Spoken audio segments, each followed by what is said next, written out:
October 16 അഖില ലോക വിഡ്ഢി ദിനത്തിൽ 1891 April മാസം 1-ാം തീയതി രാമപുരത്തുള്ള തേവർപറമ്പിൽ കുടുംബത്തിൽ ഇട്ടിമാണി ഏലിയ ദമ്പതികളുടെ 5 മക്കളിൽ 3ാമത്തവനായിട്ട് ജനിച്ചവനാണ് അഗസ്റ്റിൻ. അദ്ദേഹം വിഡ്ഢി ദിനത്തിൽ ജനിച്ചു എന്നുവരികിലും പിന്നീട് സ്വന്തം ജീവിതത്താൽ ബുദ്ധിമാന്മാരും ജ്ഞാനികളുമായിട്ടുള്ളവർക്ക് ജീവിതത്തിൽ മാർഗദർശിയാകാവുന്ന സ്ഥാനത്തേക്ക് ഉയർത്തപ്പെടുകയാണ് ഉണ്ടായത്. അദ്ദേഹത്തിന്റെ പേര് അഗസ്റ്റിൻ എന്നായിരുന്നു. എന്നാൽ അദ്ദേഹത്തിന്റെ ആകൃതിയും പ്രകൃതിയും ഒക്കെ കണ്ടും കേട്ടുമൊക്കെയാണ് നാട്ടുകാർ കൊടുത്ത പേരാണ് കുഞ്ഞച്ചൻ. ഏകദേശം 50 ഇഞ്ച് ഉയരേ പ്രായപൂർത്തി വന്ന കുഞ്ഞച്ചൻ എന്ന് പറയുന്ന ആ വല്യച്ഛന്. അദ്ദേഹം തമാനും സാമ്പത്തിക ഭദ്രതയുള്ള ഒരു കുടുംബത്തിലാണ് ജനിച്ചത്. കുഴുപ്പിൽ തേവർപറമ്പിൽ കുടുംബത്തിലെ ഏതെങ്കിലും തരത്തിലെ ബാല്യകൗമാരങ്ങളിൽ പഠനകാര്യത്തിൽ മികവ് പുലർത്തിയതായിട്ടോ മറ്റേതെങ്കിലും തരത്തിലെ പ്രത്യേക വൈഭവോ കഴിവോ അദ്ദേഹത്തിനുണ്ടായതായിട്ട് ചരിത്രത്തിൽ നാം കാണുന്നില്ല. കുടുംബത്തിൽ അല്പം സാമ്പത്തിക ഭദ്രതയുണ്ടായിരുന്നതുകൊണ്ട് അദ്ദേഹത്തിന്റെ ഹൈസ്കൂൾ വിദ്യാഭ്യാസം വാഴ്ത്തപ്പെട്ട ചാവറ പിതാവ് തന്നെ നേരിട്ട് പ്രവർത്തന നിരതമാകാൻ ഇടവന്ന സെയിന്റ് എഫ്രേം ഹൈസ്കൂളിൽ മാന്നാനത്താണ് അദ്ദേഹം ബോർഡിംഗിൽ ചേർന്ന് പഠിച്ചത്. ബോർഡിംഗിൽ ചേർന്ന് അന്ന് മാന്നാനത്ത് പഠിക്കുക എന്ന് പറയുന്നത് അല്പം സാമ്പത്തിക ഭദ്രതയുള്ള കുടുംബത്തിന് മാത്രം സാധിക്കുന്നതാണ്. അങ്ങനെ അവിടെ വെച്ച് സ്കൂൾ ഫൈനൽ 10ാം തരം പാസ്സായതിനു ശേഷം ചങ്ങനാശ്ശേരി പെറ്റി സെമിനാരിയിൽ അദ്ദേഹം വൈദിക വിദ്യാർത്ഥിയായിട്ട് ചേർന്നു. 9 കൊല്ലത്തെ പലതരത്തിലുള്ള സെമിനാരി വിദ്യാഭ്യാസത്തിന് ശേഷം 21ാമത്തെ വയസ്സിൽ അദ്ദേഹം പുരോഹിതനായിട്ട് അഭിഷിക്തനായി. അദ്ദേഹം അങ്ങനെ കുഞ്ഞച്ചൻ എന്ന പേരിലാണ് അറിയപ്പെടുന്നത്. അദ്ദേഹം ഒരു ഇടവകയുടെയും വികാരിയായിട്ടില്ല. ജീവിതത്തിലെ അസ്ഥേന്ത്യന വിധത്തിലും ഔപചാരികമായിട്ടുള്ള നിയമനവും കിട്ടിയിട്ടില്ല. അദ്ദേഹം തന്റേതായിട്ടുള്ള ജീവിതത്തിൽ കുഞ്ഞച്ചനായിട്ട് കഴിഞ്ഞുകൂടി പോകുമ്പോൾ ദീർഘകാലം സ്വന്തം ഇടവകയായ രാമപുരം ഫൊറോനപ്പള്ളിയിലെ വികാരിയും മറ്റ് അസ്ഥേന്ത്യ അച്ഛന്മാരെയും സഹായിക്കുന്നതിനുള്ള ഒരു റോളുമായിട്ടാണ് പള്ളിമേടയിൽ കഴിയാനിടവന്നത്. ഇങ്ങനെ കഴിഞ്ഞുകൊണ്ടിരിക്കുന്ന അവസരത്തിലും അദ്ദേഹത്തിന് വളരെ കുസൃതികൾ ആസ്വദിക്കാനും നടപ്പിലാക്കാനും ഒക്കെ വലിയ വൈഭവം ഉണ്ടായിരുന്നതായിട്ട് ചരിത്രത്തിൽ നിന്ന് കാണുന്നു. നിഷ്കളങ്കമായ ചില കുസൃതി തരങ്ങൾ, നർമ്മഭാവന വളരെയേറെ ഉണ്ടായിരുന്നതായിട്ട് നമുക്ക് കാണാം. അദ്ദേഹം അന്ന് പള്ളിമേടയിൽ താമസിക്കുന്ന അവസരത്തിലെ ആ ഗ്രാമത്തിലെ ദളിതരായിട്ടുള്ള വിദ്യാർത്ഥികൾ കുഞ്ഞച്ചന്റെ അടുത്ത് ഓടിക്കൂടും. ആ കുട്ടികൾക്കായിട്ട് മിഠായി വായുവിലേക്ക് എറിയും. ആ എറിഞ്ഞ് താഴെ വീഴാൻ പോകുന്നേക്കാൾ മുമ്പ് ഈ കുട്ടികൾ ഓരോന്ന് ചാടിപ്പിടിക്കുന്നത് കണ്ട് അട്ടിപ്പിട്ടി ബഹളങ്ങളൊക്കെ വയ്ക്കുന്നത് കാണാൻ കുഞ്ഞച്ചന് താല്പര്യം. പൊട്ടിച്ചിരിക്കും കുഞ്ഞച്ചൻ. അങ്ങനെ ഒരു അവസരത്തിൽ കുഞ്ഞച്ചൻ ആ കുട്ടികളോടായിട്ട് പറഞ്ഞു, നിങ്ങൾക്കൊരു വിശേഷതരം ജീവിയെ ഞാൻ കാണിച്ചു തരാം. കുട്ടികൾ കാണിക്കണ വെച്ചാന്ന് പറയും. അവരെ പള്ളിപ്പറമ്പിലുള്ള വലിയ തഴച്ചു വളരുന്ന ഒരു മാവിന്റെ ചുവട്ടിലേക്ക് കൊണ്ടുപോയി. എന്നിട്ട് മാവിന്റെ മുകളില് കൊമ്പിന്റെ മുകളില് ആ ജീവിയുണ്ട് നോക്കെന്ന് പറഞ്ഞിട്ട് എല്ലാവരെയും അങ്ങനെ ആകർഷിച്ചു. കുഞ്ഞച്ചൻ ഇവരെ കൊണ്ടുപോയത് ഒരു ഉറുമ്പുംകൂട്ടിലേക്കായിരുന്നു. എല്ലാവരും മുകളിലേക്ക് നോക്കി നിൽക്കുന്നതുകൊണ്ട് ഉറുമ്പുംകൂട് താഴെ കണ്ടില്ല. ഈ ഉറുമ്പുംകൂട്ടില് പിള്ളേര് ചെന്ന് നിന്നോടുകൂടിയിട്ട് ഉറുമ്പ് ഇവരെ ആകെ കടിച്ചപ്പോ ഇവരുടെ മുഖത്തുണ്ടായ ഭാവവ്യത്യാസങ്ങളും അതൊക്കെ കാണാൻ കുഞ്ഞച്ചന് വലിയ താല്പര്യമാണ്. എങ്കിലും അതിനുശേഷം അവരെ ആശ്വസിപ്പിക്കാൻ വേണ്ടിയും സൗന്ദര്യക്കാൻ വേണ്ടിയും മിഠായിയൊക്കെ കൊടുക്കും. മറ്റൊരവസരത്തിൽ കുഞ്ഞച്ചൻ ഈ കുട്ടികളോടായിട്ട് പറഞ്ഞു, നിങ്ങൾക്ക് ചീനിപ്പഴം വേണം. കുട്ടികൾ വിചാരിച്ചു ഇതെന്തോ വിശേഷതരം പഴമായിരിക്കും എന്ന് വെച്ച് വേണച്ചാന്നു. കുട്ടികൾക്കായിട്ട് പച്ചമുളക്, ഉണ്ട ആകൃതിയിലുള്ള പച്ചമുളക് പഴുത്തത് അദ്ദേഹത്തിന്റെ മുറിയിലുണ്ടായിരുന്നത് എടുത്ത് കുട്ടികൾക്കായിട്ട് കൊടുത്തു. ഇതാ വിശേഷതരം ചീനിപ്പഴം. ചില കുട്ടികൾ അത് കിട്ടിയ ഉടനെ അങ്ങോട്ട് കടിച്ചു. എരിവ് ശക്തിയായിട്ട് അവരാകെ മുഖത്തിന്റെ വ്യത്യാസവും അവരെ പരാക്രമം കണ്ട് കുഞ്ഞച്ചൻ പൊട്ടിച്ചിരിക്കുക. ഇങ്ങനെ കുസൃതിത്തരം വിശുദ്ധിക്ക് പൊരുത്തപ്പെട്ടു പോകുന്നതാണ് എന്നല്ലേ കുഞ്ഞച്ചന്റെ ജീവിതത്തിൽ നിന്ന് മനസ്സിലാവുന്നത്.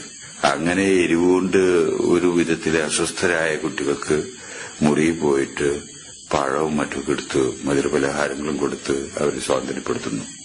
എന്നാൽ കുട്ടികളോട് മാത്രമല്ല ഈ തരം കുസൃതി തരങ്ങള് കുഞ്ഞച്ചൻ കാണിക്കാനിട വന്നിട്ടുള്ളത്. അച്ഛന്മാരോടും സ്റ്റെമ്മാച്ചന്മാരോടും ഈ തരം കുസൃതി തരം കാണിക്കാൻ മിടുക്കനാണ് കുഞ്ഞച്ചൻ. ഒരു അവധിക്കാലം രാമപുരം ഇടവക വളരെയധികം അച്ഛന്മാരും വൈദിക വിദ്യാർത്ഥികളുമുള്ള ഒരു പ്രധാന ഇടവകയാണ്. അവധിക്കാലമായതുകൊണ്ട് ആ ഇടവകയിലുള്ള അച്ഛന്മാരും വൈദിക വിദ്യാർത്ഥികളൊക്കെ ഇടവകയിലേക്ക് വന്നിരിക്കുക. അന്ന് ഏകദേശം ഒരു 10-20 പേരുണ്ട്. സന്ധ്യാപ്രാർത്ഥനയൊക്കെ കഴിഞ്ഞ് കുഞ്ഞച്ചൻ ഒരു വിളംബരം അങ്ങോട്ട് നടത്തി. വികാരിച്ചനുണ്ട് ആ വിളംബരം കേൾക്കാൻ. ഇന്ന് വിശേഷതരം മാമ്പഴം നിങ്ങൾക്ക് എല്ലാവർക്കും നൽകപ്പെടും. എല്ലാവരും എന്റെ മുറിയിലേക്ക് വരണം. സന്ധ്യാപ്രാർത്ഥന കഴിഞ്ഞ് കുഞ്ഞച്ചന്റെ വിളംബരത്തിനോടുകൂടെ എല്ലാവരും 10-20 പേര് കുഞ്ഞച്ചന്റെ മുറിയിലേക്ക് ചെല്ലുന്നു. കുഞ്ഞച്ചൻ അവർക്ക് വേണ്ടി മാമ്പഴ സൽക്കാരത്തിന് വേണ്ടി പ്ലേറ്റുകളൊക്കെ വെച്ചിട്ടുണ്ട്. അവിടെ ചെന്ന് നോക്കി അതിലുള്ള കുഞ്ഞച്ചനെ വളരെ ഇണങ്ങിയ ഒരു ബ്രദറിനെ വിളിച്ചിട്ട് മുറിയുടെ അന്തർതലത്തിലേക്ക് കൊണ്ടുപോയി അവിടെ ഒരു തുണിയുടെ ശീലയിട്ടിട്ടുണ്ട്. അതിന്റെ അപ്പുറത്തേക്ക് കയറി അടക്കം പറയാണ്. അടക്കം പറഞ്ഞതിന് ശേഷം ഒരു പാത്രത്തിലെ വലിയൊരു നെല്ലിക്കയുടെ വലിപ്പം തോന്നിക്കാവുന്ന ഒരു മാങ്ങ ആ പാത്രത്തിൽ വെച്ച് വളരെയേറെ ഭവ്യതയോടുകൂടെ കുഞ്ഞച്ചൻ ആ പാത്രവും എടുത്ത് ഒരു വലിയ പ്രദക്ഷിണം എന്ന രീതിയിലേക്കാണ് ഈ 10-20 പേര് മാമ്പഴം തിന്നാൻ വേണ്ടിയിട്ട് നോക്കിയിരിക്കുന്ന അവരുടെ അടുത്തേക്ക് ഇങ്ങനെ നടന്നുകൊണ്ടിരിക്കുന്നത്. കുഞ്ഞച്ചന്റെ ഈ വിക്രിയ കണ്ട് വികാരിച്ചും ഉൾപ്പെടെ പൊട്ടിച്ചിരിച്ചു എന്നാ പറയുന്നത്. പക്ഷേ കുഞ്ഞച്ചൻ അവരെ അങ്ങനെ അങ്ങോട്ട് വിടാൻ അനുവദിച്ചില്ല.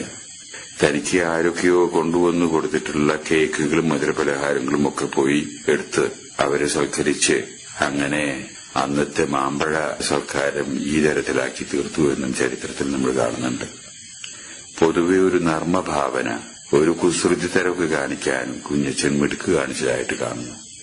അങ്ങനെ കുഞ്ഞച്ചൻ ജീവിതത്തിലെ പാവപ്പെട്ടവരുടെ ഇടയിലെ ഇങ്ങനെയൊക്കെ സാധിക്കുന്ന രീതിയിലെ ഒക്കെ വികാരിച്ചനെ സഹായിച്ചു, ഹസ്തന്തിമാരെ സഹായിച്ചൊക്കെ ആയിട്ട് അങ്ങോട്ട് കഴിഞ്ഞിട്ട് അങ്ങനെ ഇരിക്കുകയാണ് 1962 ഒരു വാർഷിക ധ്യാനം ആ ഫൊറോന പള്ളിയിൽ നടത്തുന്നത്. വാർഷിക ധ്യാനം നടത്തിയത് ഹിലാരിയോൻ CMI അച്ഛനാണ്. ആ വാർഷിക ധ്യാനത്തിന് ദളിതരായിട്ടുള്ള ധാരാളം പേര് അതിൽ സംബന്ധിച്ചിരുന്നു. അവിടെ ദളിതരുടെ ഒരു കോളനി അടുത്തുണ്ട്. അങ്ങനെ കുഞ്ഞച്ചനും ആ വാർഷിക ധ്യാനത്തിൽ സംബന്ധിച്ചു. ഇവരോട് സംസാരിക്കുന്നത് കേൾക്കാൻ വേണ്ടിയിട്ടാണ് കുഞ്ഞച്ചനും ചെന്നുത്തിരുന്നത്. സത്യത്തിൽ പറഞ്ഞാൽ ഈ ധ്യാനമാണ് കുഞ്ഞച്ചന്റെ ദൈവവിളിയിലുള്ള അഭൂതപൂർവമായിട്ടുള്ള ഒരു ദൈവവിളിക്ക് രൂപം കൊടുക്കാനിട വരുന്നത്. ആ ധ്യാനത്തിൽ വെച്ചാണ് കുഞ്ഞച്ചൻ അതിതീവ്രമായിട്ടുള്ള മനസ്സിന്റേതായിട്ടുള്ള ഒരു ഉൾവിളിക്ക് കാതോർക്കാനിട വന്നത്. തന്റെ പാവപ്പെട്ട ഈ ദളിതരായിട്ടുള്ള ആളുകളുടെ ഇടയിലെ താൻ പ്രവർത്തിക്കാൻ വേണ്ടിയിട്ട് തയ്യാറാകണം എന്നുള്ളതായിരുന്നു ആ വിളി.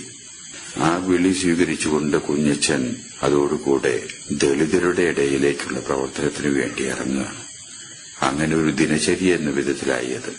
എന്നും 4 മണിക്ക് എഴുന്നേൽക്കും. പ്രഭാത കാര്യങ്ങളൊക്കെ ചെയ്തതിനു ശേഷം ധ്യാനവും പ്രഭാത പ്രാർത്ഥനയ്ക്കും ശേഷം ദിവ്യബലി അർപ്പണം, കുറച്ചു നേരം കുമ്പസാരക്കൂട്ടിലൊക്കെ ഇരുന്ന് ആദ്യം ഒരു 6-6:30 ഒരു കാലം കൂടെയും കൈ പിടിച്ച് കീശയിലെ ഒരു ഏത്തപ്പഴം ഇട്ട് ഒരു ഉപദേശിയെയും വിളിച്ച് ദളിതരുടെ കുടുംബത്തിലേക്ക് അദ്ദേഹം നടക്കാൻ തുടങ്ങി. അങ്ങനെ കാളി, കോയ, മറ്റു മറിച്ച് ഒക്കെയുള്ള ആളുകളുടെ കുടിലിലേക്ക് കടന്നു ചെന്ന് അവിടെയുള്ള ആ ശോചനീയ സ്ഥിതിയിലെ പങ്കുപറ്റി അവരുടെ കഷ്ടങ്ങളും അവരുടെ ത്യാഗങ്ങളും അവരുടേതായിട്ടുള്ള ജീവിത ക്ലേശങ്ങളും ഒക്കെ കേൾക്കാൻ തുടങ്ങി. അങ്ങനെ കുഞ്ഞച്ചന് സാധിക്കുന്ന രീതിയിലൊക്കെ അവർ സഹായിക്കും. ഇതൊരു ദിനചര്യ എന്ന രീതിയിലെ കുഞ്ഞച്ചൻ തന്റെ ജീവിതത്തിലെ ഒരു ഭാഗമാക്കി. നിഷ്ഠ വെച്ച് ദിവസവും ആ ഒരു ഉപദേശിയുടെ സഹായത്താലെ ഒരു കാലം കൂടെയും കൈ പിടിച്ച് കുഞ്ഞച്ചൻ ദളിതരുടെ വീട്ടിലേക്ക് കയറിയിറങ്ങുക.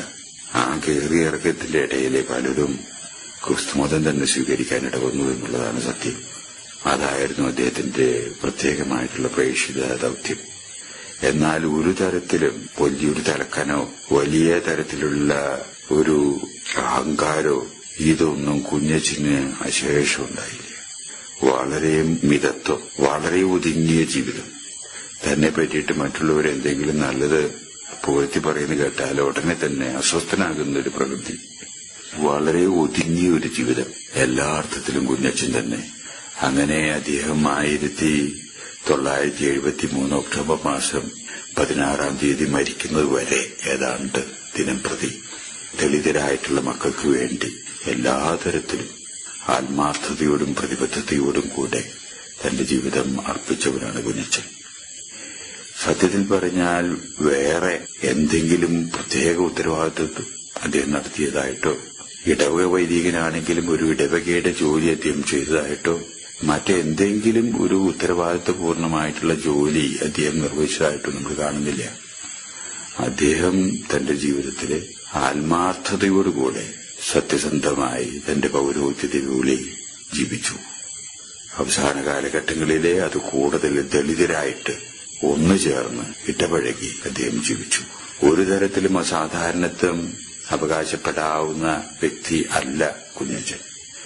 അങ്ങനെയുള്ള വ്യക്തിക്ക് ഇത്രയും മഹത്വപൂർണമായിട്ടുള്ള ഒരു സ്ഥിതിയിലേക്ക് ഉയർത്തപ്പെടാൻ ഇടവന്നു എന്നുണ്ടെങ്കിൽ എന്തുകൊണ്ട് മറ്റുള്ളവർക്ക് സാധ്യമല്ല എന്ന വലിയൊരു സന്ദേശം തേവർപ്പറമ്പിൽ കുഞ്ഞച്ചൻ നമുക്കായിട്ട് നൽകുന്നുണ്ട്.